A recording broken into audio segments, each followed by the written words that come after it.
오늘은 느헤미야 강의 시리즈 벌써 6번째 시간이네요. 두려움을 극복하며 승리하는 법, 두려움을 극복하며 승리하는 법이라는 제목으로 오늘 본문을 중심으로 말씀의 은혜를 함께 나누고자 합니다. 여러분, 여러 차례에 걸쳐서 우리가 느헤미야 1장부터의 말씀을 쭉 살펴보았듯이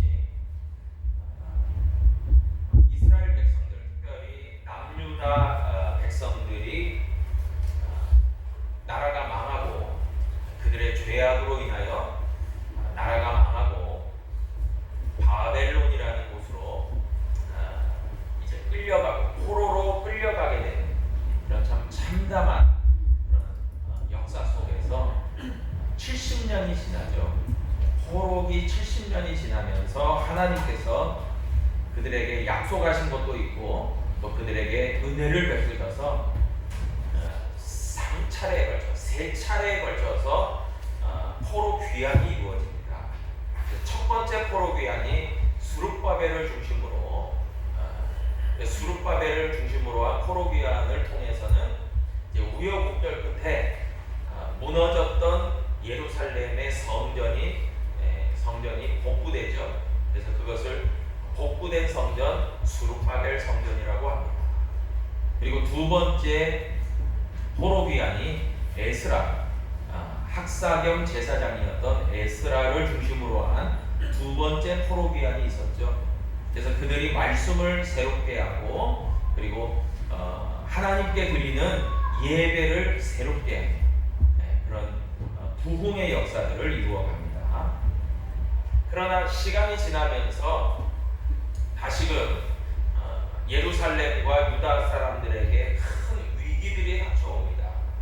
왜냐하면 예루살렘 성벽이 허물어지고 성문이 불타서 없어지고 그리고 외부의 적들이 많이 침탈하고 그럼을 통해서 예루살렘과 유다 사람들이 굉장히 고초를 당하는 위험에 빠지는 그런 상황 속에서 우리가 말씀을 살펴봤듯이 느헤미야를 중심으로 해서 제3차 귀환이 이루어지고 그리고 그들을 통해서 놀라운 하나님의 역사, 예루살렘 성벽 재건의 역사가 시작이 되어졌다라는 말씀을 우리가 말씀을 통해서 우리가 이미 살펴보았습니다. 그리고 지난 시간도 살펴봤듯이 외부의 적들이죠. 대표적으로는 산발락과 도비아 같은 외부의 대적들이 저들의 성벽 공사를 비웃고 조롱하고 그리고 수시로 공격하겠다라고 위협하는 그래서 저들이 사기가 꺾이고 그리고 여러 가지로 많은 어려움들이 가중되는 가운데서도 우리가 지난 시간에 살펴봤듯이 느헤미야를 중심으로 유다 사람들이 하나님께 탄원하고 하나님께 기도함으로 놀라운 그런 역사들을 다시금 이제 시작해 왔다라는 이야기까지 우리가 말씀을 통해서 나누어 보았습니다. 오늘은요 느헤미야 4장 10절로 20절을 중심으로 해서 그 다음 어떤 이야기들이 이야기되어지고 있는데 그 부분을 놓고 우리가 말씀을 함께 나누고자 합니다. 여러분, 외부의 공격, 외부로부터의 위협은 우리에게 참으로 두려움의 대상입니다.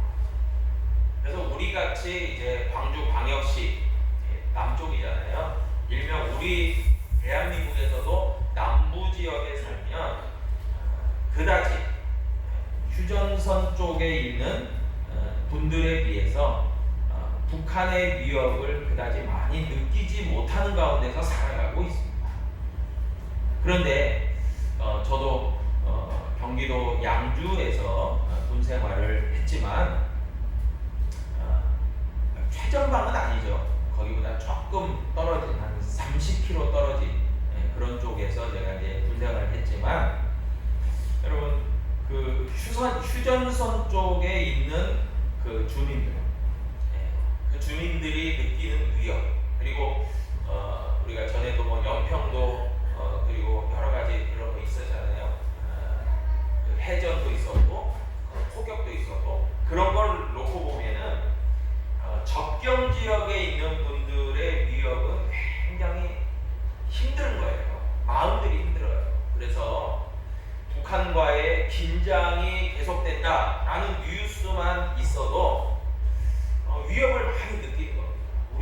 조금 상황이 다르죠. 그만큼 거리가 주는 접경 지역에 있는 그런 부분들은 상당히 차이가 나게 되어져 있습니다.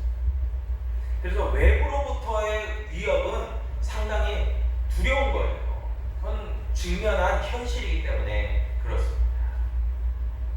그런데 오늘 본문에 보니까요, 유다 사람들이, 예루살렘을 중심으로 한 유다 사람들이 겪게 되어지는 두려움은 그것만이 아니었어요. 외부적인 대적들을 통한 그런 공격의 위험도 물론 심각한 두려움이었지만, 그러나 오늘 10절 이하의 말씀에 보니까 그들이 현실적으로 직면했던 어려움이 또 등장하고 있습니다. 그것은 무엇이냐면 10절에도 보니까요, 유다 사람들이 이르기를 흙무더기가 아직도 많거늘 짐을 나르는 자의 힘이 다 빠졌으니 우리가 성을 건축하지 못하리라 하고 그렇게 이야기합니다. 그렇습니다. 여러분, 느헤미야가 중심이 돼서 최선을 다해서 나아가지만, 여러분, 성벽을 재건하기 위해서는 구호만을 가지고 되진 않아요. 예를 들어서 해보자, 하자, 열심히 해보자, 참 이것만으로 쉽지는 않다는 것입니다. 현실적으로 물자가 있어야 돼요. 인력이 있어야 돼요. 그래서 일꾼들도 충분해야 되고요. 그리고 공급되어지는 물자도 풍부해야 되고요. 그에 따르는 시간도 여유가 있어야만, 그리고 더 나아가서는 날씨 같은 그런 변수도 작용하지 않겠습니까? 그래서 이런 모든 것들이 다 갖추어져 있을 때에 공사가 진행되어져 가는 것 아니겠습니까? 잘 건축되어져 가는 것이겠지요. 우리가 잘 알다시피 우리 가까운 뉴스퀘어 그 뒤편에 있는 현대 산업개발에서 건축하던 아파트가 와르르 무너졌잖아요. 저는 그때 보도를 보면서도 굉장히 야, 어떻게 저럴 수가 있나 그랬는데, 그게 현실 아니겠습니까? 콘크리트를, 시멘트를 붓는데 그게 다 굳기 전에 또 붓고 하면서 또 날씨의 영향으로 인해서 그게 그냥 금이 갈라지고 그러면서 하중을 받으니까 그냥 와르르 무너졌던 건 아니겠습니까? 그것처럼요, 여러분, 현대에서도 지금에서도 그 건축을 해나가는 그런 것들이 쉽지 않은 부분들이 많은데, 하물며 2000년도 더 된 지금 이 느헤미야 시대는 지금 시기적으로 보면은 어느 지금으로 따져서도 거의 2500년, 2600년 그때잖아요. 그러니까 얼마나 이런 건축 기술이 오늘보다 뛰어나지도 못했을 것이고, 중장비는 아예 없고, 모든 것을 사람이 해야 되고. 여러분, 북한에서 탈북한 사람들이 우리 대한민국에 와서 깜짝 놀라는 것들이 있어요. 아파트를 짓거나 도로를 건설하고 모든 것들을 북한은 중장비가 그렇게 많지 않고 하기 때문에 모든 걸 다 인력으로 한대잖아요. 사람이 그냥 삽 가지고 곡괭이 가지고 다 그런 걸 하는데, 대한민국에 와보니까 중장비로 다 하더라는 거예요. 크레인 가지고 다 끌어올리고 이러니까 놀랬다고 하는 그런 사람들의 이야기들이 있습니다. 마찬가지예요. 그러니까 여러분 생각해 보세요. 유다 사람들이 힘써서 뭔가를 하려고 해도 일할 사람도 부족하고 물자도 부족하고 여전히 흙무더기는 가득가득 있고, 그것을 다 치우면서 또 성벽을 재건해야 되는데, 그리고 외부에서는 산발락과 도비아와 암몬 사람들과 아라비아 사람들이 공격해 들어온다. 끊임없이 경보등이 쳐지는 가운데서 얼마나 불안하겠습니까? 일이 손에 안 잡히는 거죠. 그러지 않겠습니까? 그래서 저들에게 일어났던 현실적인 현상이 있어요. 그것은 뭐였냐면 내부적인 피로도예요. 피로감이 너무 가중되는 거예요. 여러분, 사람이요, 조금 일을 하다가 그 일을 그래도 조금 쉬어주는 휴식 시간이 있어서 조금 재충전이 되잖아요. 그러면 사람이 번아웃까지 가질 않아요. 그런데 예를 들어서 우리나라도 그러지 않습니까? 우리나라도 법정 일주일에 뭐 40시간, 거기서 좀 더해서 뭐 6시간, 좀 더 더해서 10시간이 법정 근로시간이다 이렇게 돼 있지만요, 여러분 어느 직장이 그것을 다 지켜서 하는 직장들이 그리 많지 않습니다. 그러지 않아요. 그러니까 힘이 드는 거죠. 내 체력과 내 정신력은 한계치가 있는데 그 한계치를 뛰어넘을 정도의 일이 가중되면요, 피로도가 계속 쌓이는 겁니다. 이거 풀어내지 못하는 거예요. 그러니까 쌓이다가 나중에 가서 번아웃 돼버리는 거예요. 그냥 놔버리는 거예요. 그래서 사람들이 이야기를 하지 않습니까? 몸은 움직이는 거예요. 일을 해야 되니까. 몸은 움직이는데 정신이 안 깨어 있어요. 그러니까 멍한 상태에서 그 일을 하는 겁니다. 그러다가 무슨 사고로 이어져요? 심각한 중대 그 사고로 이어지는 거예요. 그래서 지금 이 우리나라 이 정부에서도 끊임없이 그 얘기를 하는 거예요. 근로자들에게 좀 쉬는 시간을 제공해라. 철저하게 그것을 배려해라. 위험 부담이 있는 부분들은 좀 이렇게 잘 살펴서 잘 해야 한다. 그걸 계속 얘기하는 거예요. 그런데 어떻습니까? 사업자 입장에서는 정해진 시간 안에 풀로 그냥 그 인력들을 돌리면서 많은 이득을 얻으려고 그러니까 계속 돌리는 거죠. 그러다가 사고가 끊임없이 일어나는 것 아니겠습니까? 여러분 마찬가지예요. 이 이스라엘 백성들, 이 유다 사람들도요, 피로도가 만만치 않았다는 거예요. 계속해서 쌓여만 간 거예요. 여러분 예루살렘 성벽은요, 일개 성을 그냥 쌓는 것이 아니었잖아요. 여러분 이 예루살렘 성벽이 재건됨을 통해서 비로소 하나님의 백성이라고 하는, 그 주변에 이제 하나님 안 믿는 사람들이 그렇게 많은데 하나님 믿는 백성들이 이렇게 안전하게 하나님 앞에 예배를 드리고 잘 되어지고 또 저들이 강건해지고 또 부흥되어지고 잘 살게 되어졌다라고 하는 것을 이제 보여줘야 되는 하나님의 백성으로서의 정체성을 확립해가는 시기였단 말이에요. 그러니까 이것을 해야 되는 그런 입장에서 얼마나 쉽지 않은 일이었냐라는 것입니다. 그러니까 참 우리가 글로 이렇게 느헤미야서를 읽으니까 야, 느헤미야 애썼다, 박수 한번 쳐주고 그냥 끝날 것 같지만 그러지 않았다는 거예요. 느헤미야도 뭐 최선을 다해서 하나님 앞에 기도하지만 현실적인 문제들이 계속 외부적으로 내부적으로 닥쳐오는 것을 다 직시하면서 그것을 어떻게든 풀어내려고 애쓰고 수고하는 과정 가운데 있었다는 거예요. 여러분 저와 여러분들도 마찬가지죠. 하나님의 자녀로 하나님의 백성으로 믿음으로 살아가지만 여전히 우리의 현실 가운데서 우리는 직면해 있는 거예요. 지금 이렇게 주일날 교회로 나와서 예배를 드리고 하나님 앞에 믿음으로 그렇게 나아가지만 또 이제 월요일 되면 내일 바로부터 직장도 가야 되고 또 여러 가지 학생들은 학교도 가야 되고 공부해야 되고 여러 가지 일들이 막 직면해서 우리를 끊임없이 이제 도전하게 되는 것 아니겠습니까? 여러분 그런 가운데서 이제 이스라엘 백성들이 어떻게 나아가느냐 그것을 우리가 살펴보자는 것입니다. 여러분 오늘 본문에도 이제 보듯이 그렇게 정말 두려움과 낙심과 번아웃과 상당한 피로도 가운데서 저들이 있었다는 거예요. 그런 가운데서 10절 후반절에 보니까 우리가 성을 건축하지 못하리라. 이거는 누구의 이야기였냐, 누구의 생각이냐면 유다 사람들의 생각이에요. 야, 이런 가운데서 이거 과연 될까? 이거 쉽지 않을 것 같은데, 못할 것 같은데, 안 될 것 같은데 라고 하는 것을 자꾸만 생각하게 되었다는 거예요. 여러분 우리도 마찬가지 아니겠습니까? 뭔가 어려움이 닥쳐오면 야 이거 참 어렵겠다, 못할 것 같다, 그만하자 이런 생각이 막 드는 것이죠.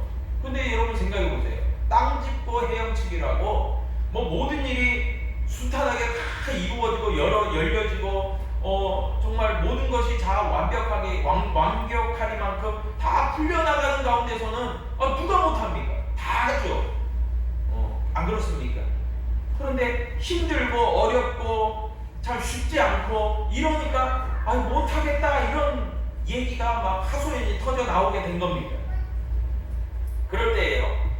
느헤미야의 어떤 부분들을 우리가 잘 살펴볼 필요가 있습니다.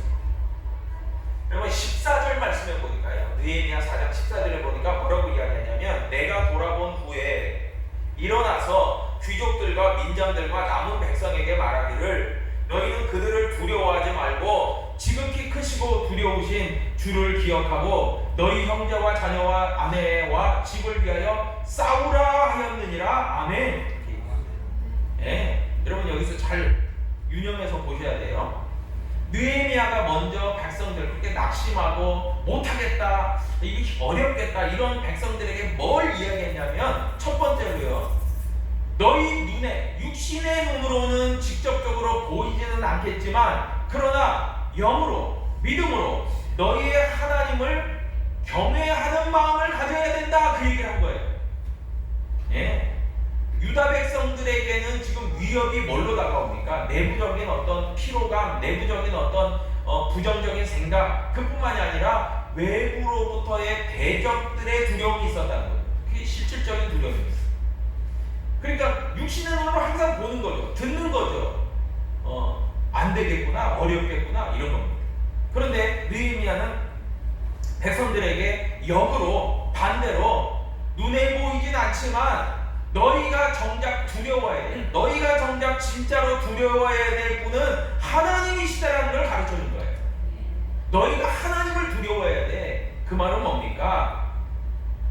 물론 현실적으로 따지면 대적들과 그런 어려움들의 문제가 너희들의 발목을 잡을지라도, 그러나 그것이 중요한 게 아니라 진짜 중요한 거는 두려우신 하나님을 기억하는 거야 라는 거죠. 여러분, 하나님을 기억한다라는 의미가 뭐냐면요, 너희는 지난날 보지 않았느냐, 하나님의 놀라우신 능력을 보지 않았느냐, 하나님의 놀라운 은혜를 경험하지 않았느냐, 하나님께서 너희와 함께 하심을 너희가 정말 경험하지 않았느냐, 그 얘기를 하는 거예요. 그러니까 우리가요, 힘들 때, 지치고 어려울 때는요 어디로 회귀해야 되냐면은 지난날 하나님께서 나를 통하여 이루신 일들, 지난날 나에게 은혜를 베푸신 일들, 지난날 나와 함께 하셔서 놀라운 승리의 역사를 쓰신 것들을 기억할 필요가 있다는 거죠. 예. 그러니까 은혜를 기억할 필요가 있는 거예요. 이게 참 중요한 부분입니다. 그리고 14절 후반절에 보니까 그렇게 이야기하지 않습니까? 주를 기억할 뿐만이 아니라 너희 형제와 자녀와 아내와 집을 위하여 싸우라라고 이야기해요. 싸우라.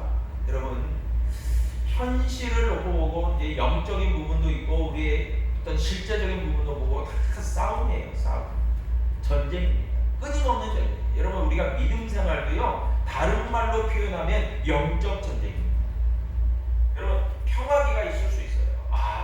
내가 참 평안하다 할 때가 있을 수 있어요. 그러나 항상 그러지 않습니다. 때로는요 정말 영적으로도요 힘들 때가 많아요. 여러분, 그게 싸움입니다. 전쟁이에요. 영적 전쟁입니다. 예. 우는 사자와 같이 두루 삼킬 자를 찾는 사단마귀와의 우리는 영적 싸움을 계속 지금도 하고 있는 거예요. 그러다가 좀 쉬기도 하고 또 싸우고 또 쉬고 재충전하고 그러는 겁니다. 여러분, 현실도 안 그렇습니까? 때로는 그래도 일이 잘 수월하게 풀리네, 내가 좀 나름대로 좀 여유가 생기네, 그럴 때도 있어요. 그러나 또 순간순간 위기가 닥쳐오고 어려움이 닥쳐오고 심각한 문제가 생길 때마다 여러분, 그건 싸워나가야 되는 거예요. 힘써 싸워나가야 되는 거예요. 누구를 위해서요? 우리 자신과 우리 가족과 우리 형제와 우리 자녀를 위해서 싸워나가야 되는 거예요. 여러분, 싸울 힘이 없이 그냥 후퇴만 하겠어요? 네. 싸움을 할 때요, 여러분 정말 지혜롭게 정말 후퇴, 1보 후퇴는 2보 전진이다 라는 마음으로 후퇴할 때도 있어야 됩니다. 아니면 다 몰살해버리니까요. 여러분, 그런데 그건 전략적으로 하는 거예요. 무조건 두려워서 빨리 도망치자, 여러분 그 군대와 그 나라는 망하는 거예요. 여러분, 그렇기 때문에 우리는 항상 두려움의 위협에 있을 때에도 영적으로 어떤 태세를 갖추고 있어야 되냐, 마음가짐을 갖추고 있어야 되냐, 싸울 준비. 예. 싸워 나가야 되는 거예요. 어쩔 수 없습니다. 후퇴하면 망하는 거예요.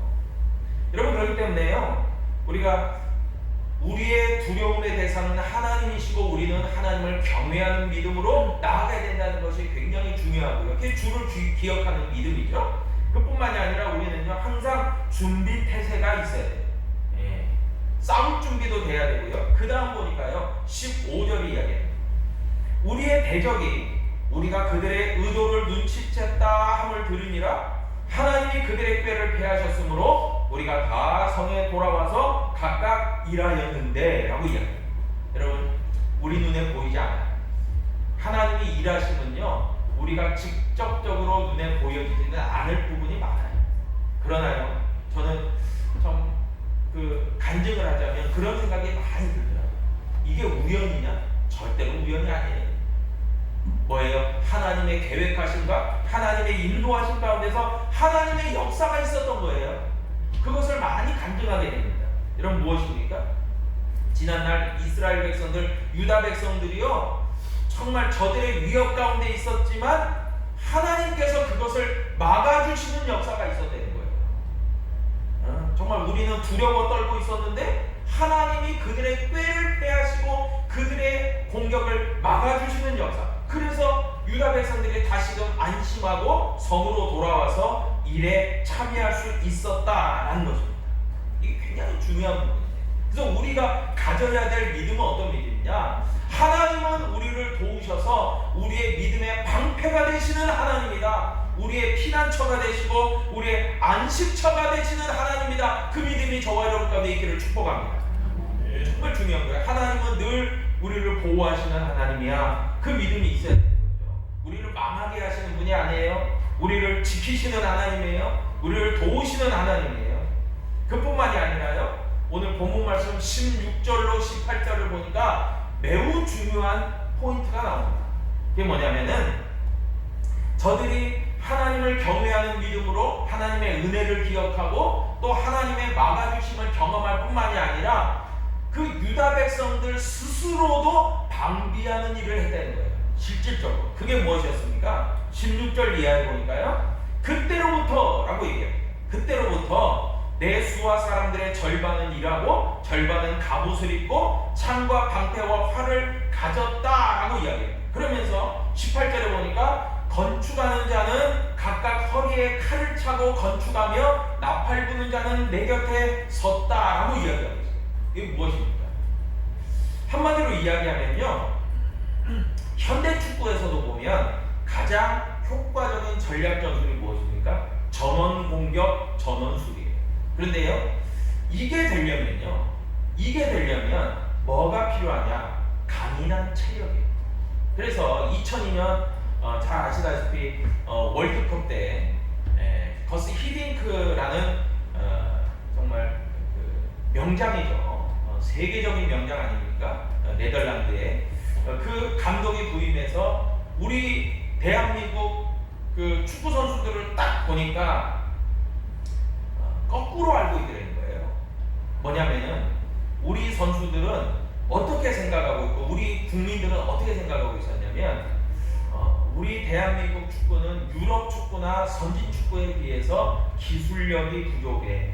기술 축구를 못해 라고 생각하고 있었고 체력은 그래도 괜찮아 라고 생각했는데 거스 히딩크 감독이 딱 와서 우리나라 축구 국가대표팀을 보니까 선수들을 보니까 아니었다는 거예요. 이게 아닌데 거꾸로인데 기술은 굉장히 좋은데 체력이 문제다. 왜 그렇습니까? 유럽에서 영국, 독일, 프랑스 이런 건장하고 체격도 좋고 스태미너도 좋은 그런 유럽 선수들이 거침없이 뛰어다니는 것을 수차례 목수하게 봤잖아요. 우리나라 선수를 보니까 본인들은 잘 뛴다는 거예요. 그런데 이 감독의 눈으로 보니까 체력이 형편없는 거예요. 그때부터 뭘 하냐면 체력 보강을 위한 기초 체력 훈련을 강력하게 시행합니다.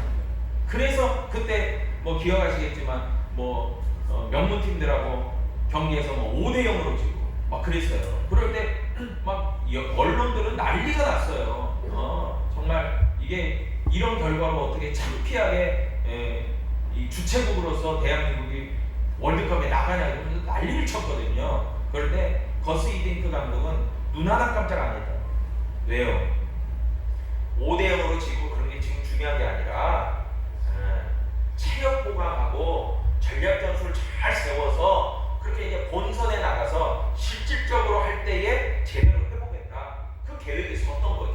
그러니까 해안이 있는 건 아니겠습니까? 여러분 그렇듯이요. 현대 축구에서 전원 공격, 전원 수비 이게 되려면 체력이 바탕이 돼요. 그래서 저는요 보니까 14절 이하에서 16절 이하에서 18절 이하에 보니까 느헤미야가 얘기한 게 있었어요. 이스라엘 백성들, 남유다 백성들이 우리가 힘이 다 빠졌다 그렇게 얘기하는데 느헤미야의 보기에는 그가 아니었다는 거죠. 너에게 아직 힘이 남아있다는 거예요. 그러니까 우리가 힘껏 정말 싸워야 되는 지금 부분이 있다. 그러니까 힘껏 싸울 때는 싸워야 되니까 방비하는 의미에서 정말 허리에 칼도 차고 그러면서도 한 손에는 삽이나 곡괭이를 들고 정말 한 손에는 칼을 들고 한 손에는 곡괭이를 들고 그렇게 해야 한다. 이 얘기를 한 거예요. 근데 이스라엘 백성들이 처음에는 어떻게 했습니까? 야, 그렇게 하는 게 쉬운 게 아닌데 뭐 이런 거죠. 제가 군에서도 이제 제일 힘들 때가 뭐냐면 40km 이제 행군이에요. 네. 그런데 그걸 할 때 참 힘든 부분이요. 이거 완전 군장이라고 해가지고 총 하나 들고 가는 게 아니에요. 이제 정말 군장이라고 해서 정말 무거운 그 배낭 같은 거를 메고 40km를 걸어야 된단 말이에요. 그러면 여러분 진짜 한 10km는요 솔직히 말하면 콧노래 부르는 거 갑니다. 이거 유람하듯이. 근데요 20km 넘으면부터는 이 군장이요 다 집어 던져버리고 싶어요. 왜냐하면 무겁기도 하고 너무 힘드니까요. 그럼 마찬가지예요. 이스라엘 백성들이 한 손에는 칼을, 방패를, 활을, 한 손에는 삽과 곡괭이를 들고 일을 하는 게 그럼 쉽겠습니까? 쉽지 않아요. 그런데도 그것을 해야 된다라고 얘기를 했던 거예요. 왜 그러냐면 느헤미야는요 분명하게 이런 부분들을 통해서 일이 이루어질 수밖에 없다라고 얘기한 거예요. 여러분 그래서 우리가 현대로 와서 교회를 놓고 보면 어떻습니까? 우리는요, 우리 광주은혜교회도요 믿음으로요 공격과 수비를 참 잘해야 돼요. 공격이 뭡니까? 우리가 힘들지만 신앙을 지키면서 주의 사명을 감당해 나가는 전진하는 것이겠죠. 수비는 뭡니까? 우리에게 다가오는 어떤 믿음을 정말 저해하는 그런 공격들이 있을 거 아니에요. 그걸 잘 방어해내, 믿음을 잘 지키고 든든히 서가게 하는 그런 부분도 필요합니다. 그래서 내적으로는 신앙을 잘 지키는 것이 필요하고 두 번째는 사명을 잘 감당하는 것이 필요하고 이게 믿음의 공격과 수비 아니겠습니까? 이런 것들을 잘 감당해야 되죠. 그럴 때에 아까도 얘기했듯이 기초 체력이 중요하잖아요. 근데 우리가 한계치가 있지 않습니까? 예? 어떤 사람은 체력이 좋아서 100m 달려도 끄떡없지만 1000m를 달려도 끄떡없지만 어떤 사람은 100m 달려도 헐겁대요. 그래서 여기에서 필요한 게 있어요. 우리가 믿음의 관점에서 필요한 게 있더라고요. 여러분 이사야 40장 29절로 30절에 뭐라고 말씀합니까? 피곤한 자에게는 능력을 주시며 무능한 자에게는 힘을 더하시나니 소년이라도 피곤하며 곤비하며 장정이라도 넘어지며 쓰러지되 오직 여호와를 앙망하는 자가 새 힘을 얻으며 독수리 날개치며 올라간 같을 것이다 라고 얘기하고 있어요. 여러분 우리가 상식적으로 생각하면요 소년이나 장정 그러니까 20대, 10대, 20대는 막 힘이 팔팔 넘쳐서 에너지, 스태미너가 넘쳐서 뭐든지 다 할 수 있을 것 같다 이렇게 생각한다는 거예요. 그러나 그러지 않다는 거예요. 이사야 선지자가 뭐라고 얘기합니까? 오직 여호와를 앙망하는 자가 새 힘을 공급받는다. 그리고 독수리같이 날개치며 올라갈 것이다 이렇게 얘기해요. 여러분 이 앙망이라는 게 뭡니까? 앙망 좀 어려운 단어인데요. 이 앙망이라는 것은 뭡니까? 마음과 관점과 시선을 항상 하나님께 둔다는 얘기예요. 앙망이요.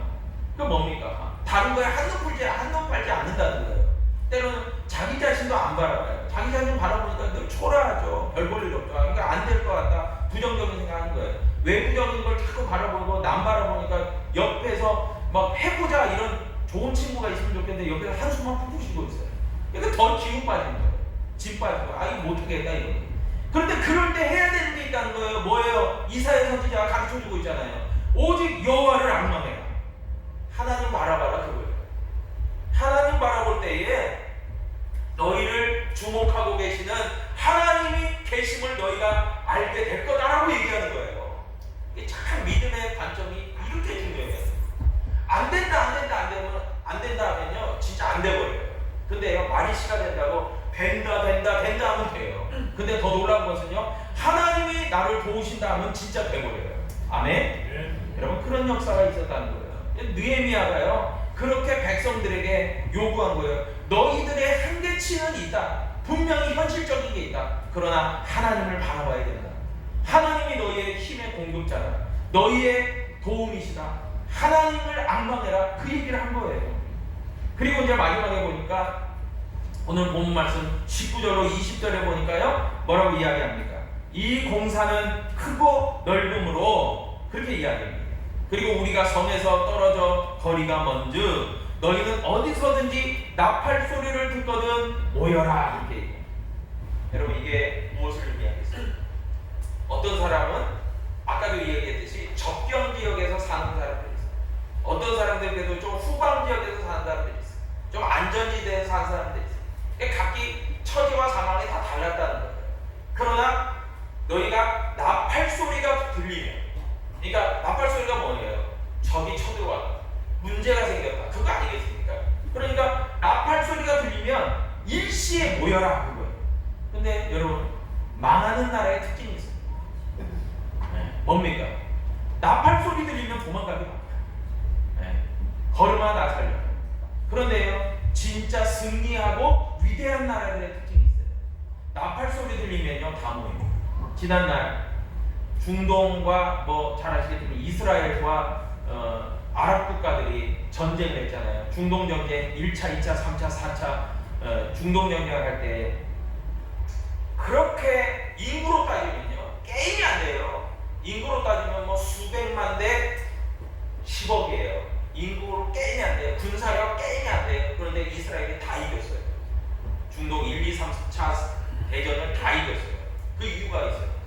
1차 대전 때 세계에 흩어져 있던 유대인들이요 우리나라가 전쟁이 터졌다 하니까요 비행기표를 끊어가지고요 신혼여행 가야 되는 그 신랑이요 신부를 안심시켜 놓고 우리나라가 없어지면 우리도 가치가 없다 해가지고 전 세계에서 다 자원 입대를 했대요. 그래가지고 원래 있었던 팔레스틴에 살고 있었던 백성들은 얼마 안 돼요.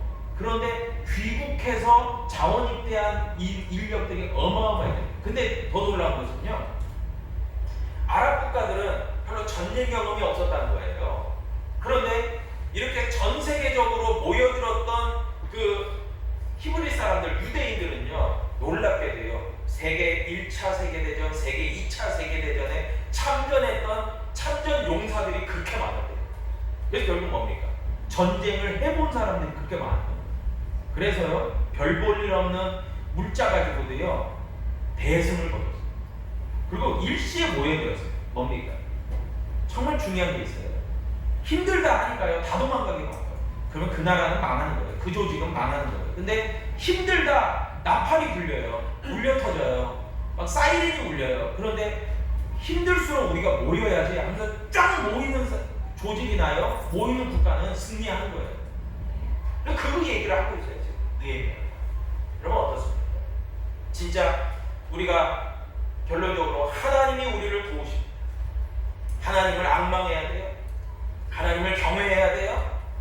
하나님을 두려워할 줄 알아야 돼요. 그뿐만이 아니라 실질적인 방비도 잘해야 돼요. 공격과 수비도 잘해야 돼요. 그러나 우리의 체력이 한계가 있기 때문에 우리의 공급이 되진 하나님 앞에 늘 공급해달라고 기도해야 되죠. 하나님 우리를 힘 주세요. 능력 주세요. 그리고 나서 저들은 단합했다는 거죠. 하나로 모아서 나팔이 불 때 힘껏 모였다는 거죠. 그 역사가 있기 때문에 이 어려움 속에서도 수많은 대내외적인 어려움 속에서도 이 일들을 감당해 나갈 수 있었다는 거예요. 여러분 오늘 느헤미야가 이야기하는 이 영적 교훈이요 우리 교회에도 우리의 가정에도 우리의 삶 가운데도 우리의 현실 가운데도 적용될 수 있기를 축복합니다. 그럼 놀라운 은혜 가운데서 더욱더 힘껏 나아가는 저와 여러분 될 수 있기를 주님의 이름으로 축복합니다. 아멘. 기도하겠습니다. 아버지 하나님,